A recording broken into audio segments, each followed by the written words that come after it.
혹시 부모님이나 지인분들 단톡방에 막 떠도는 좀 믿기 힘든 뉴스 때문에 답답했던 적 다들 있으시죠? 오늘은 대체 왜 우리 어르신들이 이런 가짜 뉴스를 공유하게 되는 건지 그 속사정을 한번 속 시원하게 파헤쳐 보겠습니다. 바로 이런 메시지, 어딘가 굉장히 익숙하지 않으세요? 아마 많은 분들이 부모님이나 가까운 어르신한테 한 번쯤은 받아보셨을 법한 아주 자극적인 제목의 글일 거예요. 네, 바로 이런 것들이죠. 이걸 딱 받으면, 아니, 이걸 왜 믿으시는 거지? 하면서 속상하고 답답할 때가 많잖아요. 근데 오늘은 그 답답함은 잠시 내려놓고 우리가 한번 탐정이 되어보는 거예요. 대체 왜 이런 일들이 벌어지는 걸까? 그 근본적인 원인을 찾아보자는 거죠. 자, 지금부터 이 현상을 하나의 미스터리 사건이라고 생각하고 그 원인을 파헤치는 추리를 시작해 보겠습니다. 도대체 무엇이 우리 어르신들을 가짜뉴스에 더 쉽게 마음을 열게 만드는 걸까요? 자, 첫 번째 단서부터 한번 찾아보죠. 이 미스터리의 시작은 사실 사람의 문제가 아니라 그분들이 처한 환경의 문제입니다. 바로 디지털 격차라는 아주 중요한 단서예요. 이 단서를 제대로 이해하려면 미디어 리터러시라는 개념을 알아야 해요. 이게 뭐냐면 쉽게 말해서 정보의 홍수 속에서 진짜와 가짜를 구별해내는 능력, 그러니까 정보의 옥석을 가리는 힘이라고 할 수 있습니다. 우리가 지금 스마트폰 하나로 모든 걸 해결하는 이 세상이요, 사실 눈 깜짝할 사이에 만들어졌잖아요. 불과 십몇 년 전만 해도 세상은 완전히 달랐죠. 바로 이 엄청난 변화의 속도가 세대 간의 거대한 경험의 강을 만들어버린 겁니다.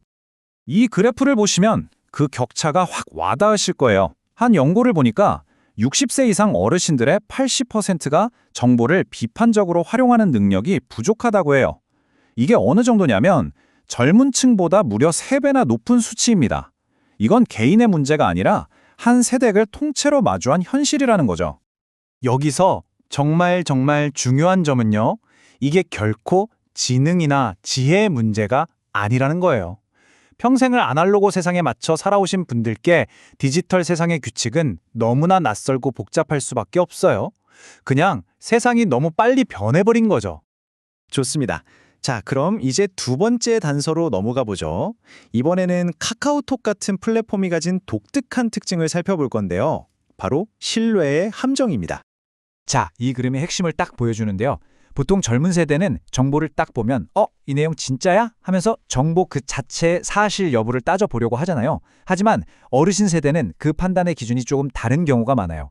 이걸 누가 보냈지? 즉, 정보를 보낸 사람을 먼저 신뢰하는 경향이 있다는 거죠.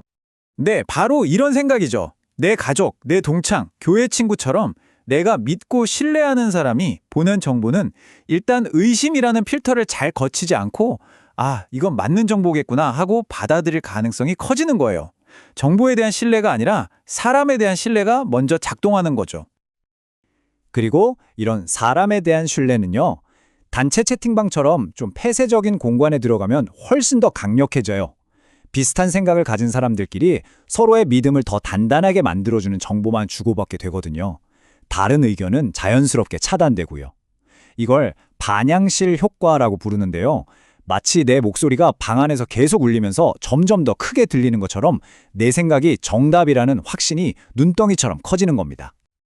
자, 이제 마지막 단서입니다. 이번에는 기술이나 관계가 아니라 우리 인간의 마음 그 자체를 한번 들여다볼 차례예요. 바로 마음의 약점이라는 단서입니다. 가짜뉴스는 아주 교묘한 사냥꾼 같아요. 우리의 이성적인 부분을 노리는 게 아니라 가장 원초적인 감정을 노리거든요. 특히 건강, 돈, 안전처럼 우리 생존과 직결된 불안감을 툭 건드려서 냉정하게 판단하는 능력을 순식간에 마비시켜버립니다.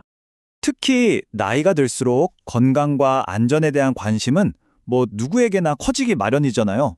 그렇기 때문에 이것만 먹으면 병이 난다 같은 정보는 이게 사실인지 아닌지를 떠나서 이거 좋은 정보이니까 빨리 알려줘야지 하는 선한 마음을 자극해서 정말 쉽게 퍼져나가는 거죠. 바로 이게 가짜뉴스가 노리는 우리 마음의 약점이에요. 공포나 분노 아니면 아주 강한 희망 같은 감정이 우리를 확 덮치는 순간 이성적으로 분석하는 기능이 잠시 일시정지 되거든요. 가짜뉴스는 바로 그 찰나의 순간을 교묘하게 파고드는 겁니다. 자, 지금까지 우리가 세 가지 단서를 모두 모았습니다. 이제 이 단서들을 착착 조합해서 이 복잡한 사건의 전체 그림, 그 전말을 한번 완성해 보겠습니다. 보시는 것처럼 이 현상은 어느 한 가지 이유만으로 벌어지는 게 아니에요. 급격한 기술 변화라는 환경적인 요인, 그리고 지인들과의 관계라는 사회적인 요인, 마지막으로 인간의 본능적인 심리적인 요인, 이 세 가지가 마치 삼중주처럼 결합해서 만들어낸 완벽한 폭풍 같은 거라고 할 수 있습니다. 그렇기 때문에 이 문제를 푸는 열쇠는 비난이 아니에요. 아니 왜 그런 걸 믿으세요라고 탓하기보다 이런 복잡한 배경들이 있었구나 하고 이해하려는 노력, 그 공감의 다리를 놓는 것에서부터 모든 변화가 시작될 수 있습니다. 오늘 이 이야기가 여러분께 작은 실마리가 되었기를 바랍니다. 비난의 손가락을 거두고 이해의 손을 내밀기 위해서 우리가 할 수 있는 첫 번째 행동은 과연 무엇일까요?